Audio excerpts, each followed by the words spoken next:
Samantala nitong nakalipas na Huwebes sumarap sa media si BIR Chief Kim Henares. Ito'y upang manawagan sa publiko na huwag nang hintayin ang deadline bago maghain ng income tax returns. Ang huling pagsusumite ng ITR ay sa darating na Abril 15. Ayon kay Henares, hindi na ito magbibigay ng extension sa mga mabibigo mag-file ng kani-kanilang mga ITRs. Yan ang tinutukan ng aming kasama si Wayway Macalma. Aabot sa 1,456 billion pesos ang makokolekta ng Bureau of Internal Revenue kung ang lahat ng mga Pilipino ay magbabayad ng tamang buwis kada taon. Ito ang sinabi ni BIR Commissioner Kim Henares sa harap ng nalalapit na deadline ng filing ng income tax return sa April 15.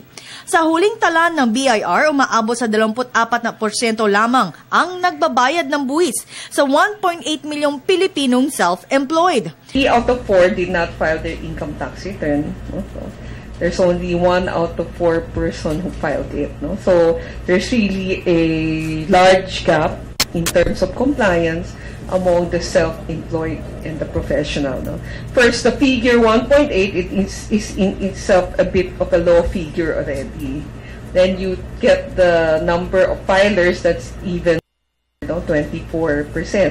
Magiging istrikto ang BIR sa huling araw ng filing at eksaktong alas 5 in punto ay isasara na nila ang kanilang mga pintuan. We close our doors at 5 p.m. except that whoever's in line, we will continue to entertain them. No? But after entertaining whoever's in the line, then we will close already. No? Ngunit kung hindi makakahabol sa deadline ang mga mag-file ng buwis, ay tataas ang surcharge fee ng 25%.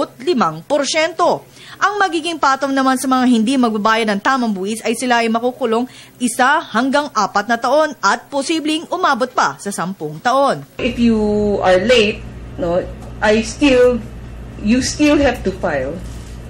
Of course, you will have a surcharge of 25% and interest of 20% per annum. But that's better than if you did not file and we catch you because there's a jail term. Kaya naman muling paalala ng BIR na magbayad ng buwis ng maaga at tama para gampanan ang tungkulin at posibilidad ng bawat Pilipino. Isang ehemplo ng makasuhan si Congressman Manny Pacquiao nang malaman ng BIR na hindi nagbayad ng tamang buwis ang pambansang kamao. Para naman sa nalalapit na laban ni Pacquiao sa linggo, ito ang naging sagot ni Henares para sa pambansang kamao. Hopefully, natuto siya dun sa nangyari noong 2008-2009 na yung prinsipyo na lahat ng Pilipino, na residente ng Pilipinas, lahat ng income niya globally, dapat i-report niya, no? Saka dapat dokumentado yung pagbabayad niya ng buwis sa ibang bansa. As far as I'm concerned, he should not even worry about me today. He should worry about his own fight. Well, I hope he wins. Para sa Telebisyon ng Bayan, Waywaya Macalma.